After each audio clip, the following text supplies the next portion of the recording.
साथियों, भारत में प्रतिपक्ष के नेता श्रीमान राहुल गांधी कल 1 घंटे 11 मिनट की प्रेस कॉन्फ्रेंस करके उन्होंने ये बताने की कोशिश की कि भारत के चुनाव आयोग के द्वारा जो प्रक्रिया अपनाई जाती है उसमें किस तरीके की विसंगतियां हैं। कर्नाटक और महाराष्ट्र के चुनाव के उदाहरणों के द्वारा उन्होंने यह साबित करने की कोशिश की कि भारत में जो सत्तारूढ़ पार्टी है भारतीय जनता पार्टी, वो कहीं ना कहीं एक तरीके से चुनाव आयोग के साथ मिल करके कुछ धांधली अपना रहा है। आज उनके द्वारा जो प्रस्तुत किए गए तथ्य हैं उनको जानने की कोशिश करते हैं। क्या वो तथ्य सत्य हैं, नियम सम्मत है, और चुनाव आयोग के द्वारा जो पारदर्शी कहीं ना कहीं एक प्रक्रिया अपनाए जाने का जो एक क्लेम किया जाता है वो कितना सत्य है, या फिर राहुल गांधी ने तेजस्वी यादव की तर्ज पे ये प्रेस कॉन्फ्रेंस करके कहीं फिर से एक बार सेल्फ गोल तो नहीं कर लिया है। जी हाँ दोस्तों, नमस्कार, मैं डॉक्टर असित और आप देख रहे हैं अपना प्यारा चैनल अमेजिंग एसेट। वीडियो को अंत तक जरूर देखें, अच्छा लगे अपने दोस्तों से साझा करें। चैनल पर पहली बार आए हैं तो सब्सक्राइब अवश्य करें। आइए आरंभ करते हैं। साथियों, राहुल गांधी पिछले कई दिनों से ये एटम बम लेकर के जेब में घूम रहे थे। बार बार वो कह रहे थे एटम बम मिल गया, एटम बम मिल गया और मैं इसको बहुत जल्दी ही फोड़ने वाला हूँ। मैं भी उम्मीद कुछ इसी तरीके की कर रहा था कि ये जब एटम बम अपना निकाले तो पता चला भारत की राजनीति में एक गजब तरीके का सैलाब आ गया, एक जबरदस्त तूफान आ गया। प्रधानमंत्री रिजाइन कर रहे हैं, उनका मंत्रिमंडल रिजाइन कर रहा है, किसी को कुछ समझ में नहीं आ रहा है। लेकिन ऐसा कुछ हुआ नहीं। जिसको वो एटम बम कह रहे थे वो हमारे यहाँ ना लोकल में वो बोलते हैं मिर्चैया पटाखा, इतना सा होता है, हाथ में पकड़ के आदमी छोड़ लेता है। कुछ इस तरीके की चीजें निकली। हिंदी में कहे तो खोदा पहाड़ और निकली चुईया। ऐसा मैं क्यों कह रहा हूँ? क्योंकि उन्होंने जो तथ्य रखे उसमें बेसिकली 4 चीजों का उल्लेख किया उन्होंने। 1 घंटा 11 मिनट के अपने इस भाषण में कह लूँ या प्रेस कॉन्फ्रेंस में कह लूँ या पावर पॉइंट प्रेजेंटेशन में कह लूँ, मूलतः 4 चीजें उन्होंने रखी। वो 4 चीजें क्या थी? 11,000 लोगों के बारे में उन्होंने बताया कि कहीं ना कहीं ये वो लोग थे जो डुप्लीकेट वोटर्स थे। आई मीन 2-2 जगह, 3-3 जगह, 4-4 जगह रजिस्टर्ड थे, जिसमें कि एक उन्होंने शम श्रीवास्तव का भी नाम दिया लखनऊ से। दूसरी जो महत्वपूर्ण चीज रखी उसमें उन्होंने ये बताया कि 40,000 लोग ऐसे थे जिनका एड्रेस जो था या तो वो फर्जी था या तो एक ही एड्रेस पे था या 00 करके कुछ लिखा हुआ था। तीसरी चीज उन्होंने बताई कि भाई फोटो का इशू था। कई लोगों के जो फोटो हैं वो फेडेड थे, किसी का जूम करके दिया हुआ था। कई हजार लोग ऐसे भी हैं उनके डेटा के अनुसार। और चौथी इंपॉर्टेंट चीज वो उन्होंने बताया कि नए वोटर्स के एडिशन के लिए एक फॉर्म 6 होता है। तो उस फॉर्म 6 के अंतर्गत जो कर्नाटक चुनाव में लोग ऐड किए गए, उसमें जो लोग नए ऐड हुए थे उनकी एजेस जो थी वो कोई 80 ईयर्स, कोई 75, कोई 90 ईयर्स भी, इस तरीके के लोग थे। क्योंकि राहुल गांधी के अनुसार सिर्फ वही लोग ऐड होते हैं वोटर आईडी में जिनकी उम्र 18 साल से ज्यादा होती है। तो इन चारों फैक्ट पे हम अभी बात करने की कोशिश करते हैं एक एक करके। उसके पहले कुछ उनकी भगनोली की कहानी सुनाता हूँ। मुझे कई बार ऐसा लगता है कि ये दोनों ने एक दूसरे के पूरक बन चुके हैं, राहुल गांधी और कांग्रेस। राहुल गांधी ने कसम खा रखी है कि मैं कांग्रेस को निपटा के मानूंगा, और ये जो कांग्रेस वाले हैं इन्होंने कसम खा रखी है कि मैं राहुल गांधी को निपटा के छोड़ूंगा। ऐसा मैं क्यों कह रहा हूं? आपने अगर उनका प्रेस कॉन्फ्रेंस देखा होगा तो कई सारे उसमें ऐसे एलिमेंट्स थे। राहुल गांधी मसलन दे रहे हैं अपना प्रेजेंटेशन, वहां पे लाइट चली जाती है। अब आप कहेंगे कि ये कोई बड़ी बात तो नहीं है, टेक्निकल ग्लिच है। या फिर कांग्रेस वाले ये भी कह सकते हैं कि मोदी और अमित शाह नीचे पिलास लेकर के बैठे हो तार काटने के लिए। सवाल उसकी नहीं है, मैं उसके बारे में इंगित भी नहीं कर रहा। मैं ये कह रहा हूं कि पावर पॉइंट प्रेजेंटेशन जब लाइट जाने से बंद हुई, बिल्कुल पिन ड्रॉप साइलेंस हो गया, स्पीचलेस। इतना बड़ा नेता, लोकसभा में विपक्ष का नेता, वो स्पीचलेस, उसके पास कुछ बोलने के लिए ही नहीं। दूसरी चीज, आपको बचपन में याद होगा कि जब कोई लंबा लेक्चर सुनाने लगता था तो हम बीच में ही तालियां बजाना शुरू करते थे ताकि वो खत्म हो जाए। उसी तरीके से इनके प्रेजेंटेशन के बीच में ही जन गण मन स्टार्ट कर दिया गया। अब ये मुझे समझ में नहीं आया कि भैया तुम चुप हो जाओ, इसके लिए किया गया। और ये भी एक आदर्श योद्धा की तरह रख के माइक वाइक बिल्कुल एकदम सावधान में खड़ा होकर के, ठीक है कि नहीं जी, मैं वो आदमी जिसको कि 1 सप्ताह पहले ही इसी अगस्त में सुप्रीम कोर्ट ने कहा कि भाई भारत में रहने वाला आदमी जो है इस तरीके से नहीं बात करेगा जैसे आप बात कर रहे हैं कि चाइना ने इतना हड़प लिया। वो अपने आप को प्रूव करने की कोशिश कर रहा है। एक फोटो लगाई उन्होंने 7-7 फीट के, उन्होंने दिखाया कि भाई 3 जो है वो बंडल्स चुनाव आयोग को हमने लेटर्स लिखे थे, उन्होंने ये डेटा दिया है। अब मुझे तो यही समझ में नहीं आता, एक ही बना लेते लंबा सा 21 फीट का, इसीलिए मैंने ये वर्ड यूज किया कि बकलोली। हाँ, एक चीज समझ में आई कि जिसका उन्होंने क्लेम किया कि 6 महीने से यहाँ पे लोग रिसर्च कर रहे थे, और उस रिसर्च से निकला क्या, ये कुछ इस तरीके से है। जब हम पीएचडी कर रहे थे तो हमें बताया गया कि भाई रिसर्च होता किस तरीके से है। एक सैंपल लिया जाता है, एक कोई भी सैंपल रैंडमली, उस सैंपल के साथ कुछ फैक्ट्स अटैच किए जाते हैं और फिर ये प्रूव करने की कोशिश की जाती है कि सब कुछ ऐसा ही होगा, और उसी पे पूरा रिसर्च वर्क होता है, उसी पे बुक लिखी जाती है। उसी तरीके से सिलेक्टिव होकर के राहुल गांधी ने पूरे बिरयानी की हांडी में से 3-4 चावल उठाए, उसम श्रीवास्तव, समरानी, कर्नाटक के एक असेंबली का, और उसके बाद उन्होंने कंप्लीट नैरेटिव करने की कोशिश की कि भाई साहब वोट चोरी हो रहा है। अब ये चोरी वाला एलिमेंट जो है ना, ये पता नहीं क्यों इनके साथ चिपका हुआ है, ये जानबूझ के उसको इनिशिएट करते हैं। आप याद कीजिए कि चौकीदार चोर है, इसी तरीके का कहीं इन्होंने नैरेटिव चलाने की कोशिश की थी, सुप्रीम कोर्ट से इनको बिना किसी शर्त माफी मांगनी पड़ी थी। अब ये नया नैरेटिव चला रहा है कि भैया वोट चोरी हो गया, वोट चोरी हो गया, वोट चोरी हो गया। पहले इनके पैटर्न को समझने की कोशिश कीजिए। होता क्या है कि जब आपको सत्ता की मलाई चाटने की आदत पड़ जाती है ना, और उसके बाद ये चीजें आपको नहीं मिलती है, तो कुछ समय तक यानी 5 साल तक तो आप अपने दिल को समझाते हैं कि भैया अगले 5 साल के बाद आ जाएगा। उस 5 साल के बाद भी नहीं मिलता है तो फिर आप किसी तरीके से छाती पे पत्थर रख करके हाथ पांव मारते हैं, और 10 साल के बाद बिना मिले ना तो कहीं ना कहीं मानसिक विक्षिप्ति जो है ना वो आने लगती है। और ऐसे ही कुछ हालत हो रखी है राहुल गांधी की, और शायद इसीलिए उनका इगोइज्म जो है ना वो अंगूर खट्टे हैं ये भी नहीं कह पा रहा। आप पैटर्न को समझने की कोशिश कीजिए। 2014 में जब बीजेपी की सरकार आई कहीं कोई इशू नहीं था।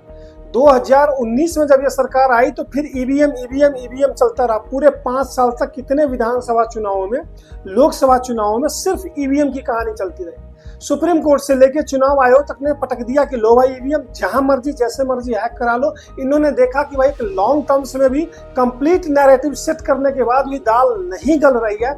अब ये आए हैं किस पे, वोटर लिस्ट पे। यही कहानी चल रही है बिहार में। महाराष्ट्र में इन्होंने बोला कि भाई वोटर्स बढ़ गए 92 लाख, इसलिए हम हार गए। कर्नाटक की एक असेंबली सेंट्रल बेंगलुरु का पूरा एग्जाम्पल राहुल गांधी ने दिया, और उन्होंने ये सेट करने की कोशिश की, स्टैब्लिश करने की कोशिश की किस तरीके से वहां पे 1 लाख फर्जी वोटर क्रिएट किए गए। लेकिन सवाल ये उठता है कि वो जो 1 लाख फर्जी वोटर क्रिएट किए गए उन्होंने बीजेपी को ही वोट दिया, ये कौन प्रूफ करेगा? क्योंकि भारत के संविधान के अनुसार मतदान जो है वो एक गुप्त प्रक्रिया है जिसके बारे में कोई कहीं भी कह नहीं सकता, और ये देखा जाए तो प्रैक्टिकली संभव ही नहीं है। क्योंकि अगर बीजेपी की मैं बात करूं और चुनाव आयोग किसी एक असेंबली में 1 लाख नए वोटर क्रिएट कर देता है और उनसे वोटिंग भी करवा दे, आप अपने थोड़ा सा कॉमन सेंस को अप्लाई करके बोले इज इट प्रैक्टिकली पॉसिबल? और अगर ये प्रैक्टिकली पॉसिबल है तो 3-4 सवाल है। आप याद कीजिए 2024 की काउंटिंग, पहले 4 राउंड में बनारस से प्रधानमंत्री मोदी पिछड़ रहे थे।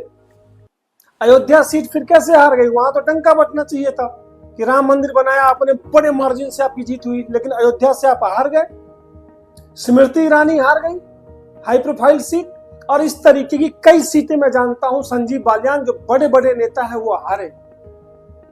तो ये जो आरोप है ना ये बिल्कुल बेबुनियाद सा लगता है, कहीं भी इनमें कोई भी दम दिखता ही नहीं है। सवाल यह भी पूछा जाना चाहिए राहुल गांधी से कि जिन राज्यों में भाजपा जीतती है उसके बारे में इन्होंने ये बता दिया कि भाई यहाँ पे 1 लाख वोट जो है एडजस्ट किए गए, वहां 92 लाख वोटर्स ऐड किए गए।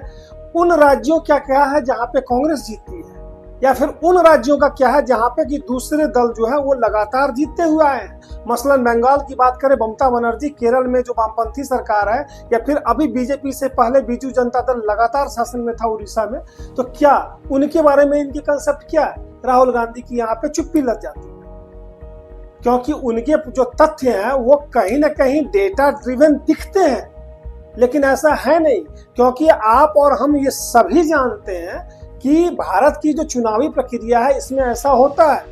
मसलन मैं अपनी बात करूं तो मेरा एक वोटर आईडी कार्ड बिहार में था, और जब मैं चंडीगढ़ शिफ्ट हुआ तो यहाँ भी मेरी वोटर आईडी बनी, लेकिन वोट मैंने सिर्फ चंडीगढ़ में डाला। अब जो एसआईआर हो रहा है उसमें मेरा नाम वहां से खत्म कर दिया गया है। तो ये होता है, और इसीलिए कहीं ना कहीं एसआईआर की जो प्रक्रिया है उस पर चुनाव आयोग जोर दे रहा है। इसीलिए मैंने कहा कि क्या कहीं तेजस्वी यादव की तरह राहुल गांधी ने सिर्फ गोल तो नहीं कर लिया, क्योंकि एक तरफ ये कहते हैं कि बिहार में एसआईआर के थ्रू 65 लाख लोगों का नाम हटाया जा रहा है, जिसमें कि लोग मर गए हैं, जिसमें कि लोगों के डुप्लीकेट आईडी है, जिसमें कि लोग कहीं ना कहीं पलायन कर चुके हैं, और कई ऐसे लोग हैं जिनके कि मल्टीपल एड्रेस जो है वो वेरीफाई नहीं हो रहे।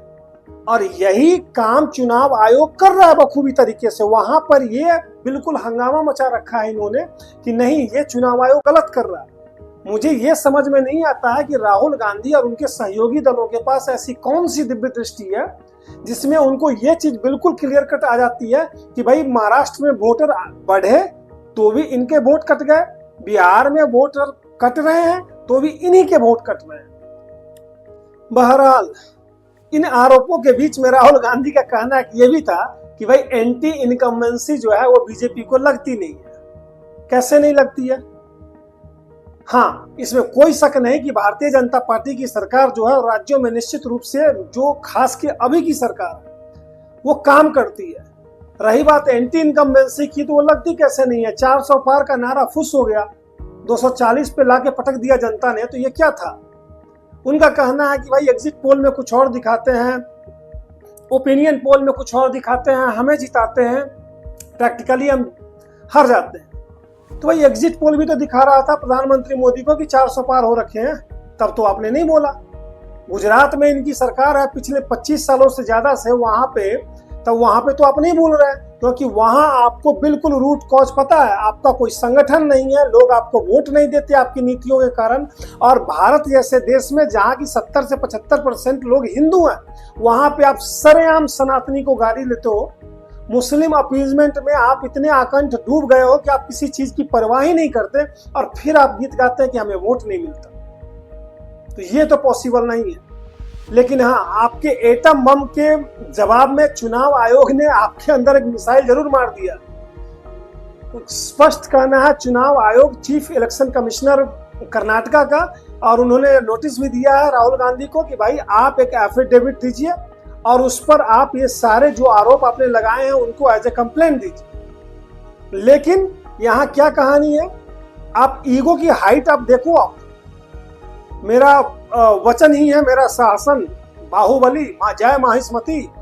मैं नेता हूं, मैं एलओपी हूं, मैंने जो पब्लिक में कह दिया यही मेरा वचन है। हम सभी को पता है श्रीमान राहुल गांधी कि आप एफिडेविट साइन करके नहीं देंगे।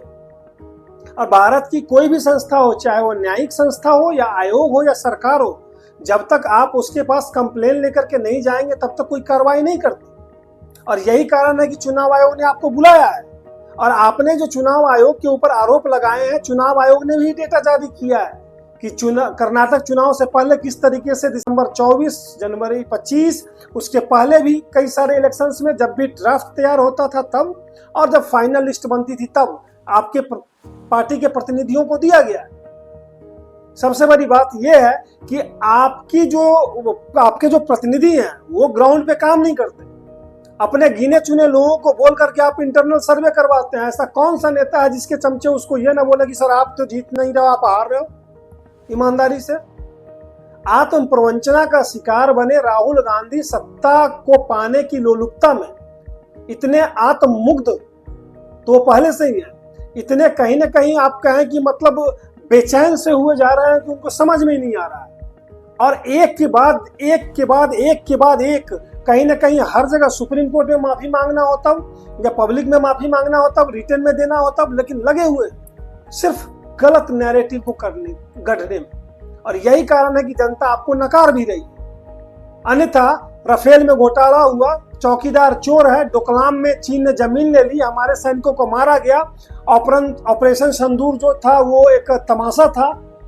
आपके जो सेंटेंसेस है ना ये है। और किस चुनाव आयोग की बात कर रहे हैं आप? भारत में तो लोकतंत्र है ही नहीं। आप जाके सरेआम लंदन में बोल चुके हैं कि यूरोपीय यूनियन से लेकर के और अमेरिका तक, you are the guardians of democracy, आओ बचाओ।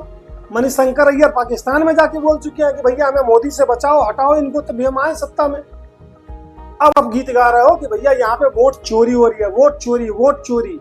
25 सीट चुरा के प्रधानमंत्री बन गए नरेंद्र मोदी। अरे वो 25 सीट नहीं मिलती तभी बनते प्रधानमंत्री। और उसके हिसाब से तो वो फिर गीत गाना शुरू करे कि हमारा 75 सीट कांग्रेस ने चुरा लिया। ऐसे राजनीति नहीं होती। इतने निचले स्तर पे कम से कम नेता प्रतिपक्ष को तो नहीं ही आना चाहिए। वैसे इस 2024 के बाद वाली जो लोकसभा है उसमें कोई शक नहीं कि आप नेता प्रतिपक्ष बन गए, लेकिन आपकी जो हरकतें हैं, आपकी जो विचार हैं और आपकी जो राजनीति का जो ढांचा अभी तक रहा है वो कहीं से ये परिलक्षित नहीं करता कि आप भारतीय राजनीति में परिपक्व हुए हैं। और यही कारण है राहुल गांधी की आपकी राजनीति का अंत भी अतिशीघ्र होने वाला है। वैसे मेरा मानना ऐसा है कि चुनाव आयोग ने यह अवश्य कहा है जो नियमानुरूप है कि भाई आप एफिडेविट पे साइन करके दीजिए। बावजूद इसके इस तरीके की जो चीजें हैं, जो शंका है और जो आरोप है, इन सभी का निवारण ओपन फोरम में चुनाव आयोग के द्वारा अवश्य करना चाहिए। क्योंकि 18 साल से ऊपर का जो नवयुवक कहीं ना कहीं वोट दे रहा है उसके मन में इस तरीके की नैरेटिव गढ़ने की कोशिश की जा रही है कि भाई चुनाव आयोग में तो ऐसे ही धांधली होती है, चुनाव की प्रक्रिया में धांधली होती है। और इस तरीके से एक नए आदमी का जो कि कहीं ना कहीं जनतंत्र की प्रक्रिया में पैर ही रख रहा है, उसके अंदर एक अविश्वास पैदा होने की भावना हो सकती है। इसलिए मेरा ये रिक्वेस्ट है चुनाव आयोग से, भले राहुल गांधी लिखे ना लिखे, आप इन चीजों को संज्ञान में लेते हुए ओपन फोरम में ला करके इन विसंगतियों को भी दूर करें। और एसआईआर जो बिहार में हो रहा है ये पूरे भारतवर्ष में होना चाहिए और तुरंत होना चाहिए। साथियों, ये वीडियो कैसा लगा कमेंट सेक्शन में लिखना बिल्कुल ना भूलें। मिलते हैं फिर एक नए वीडियो में, तब तक के लिए।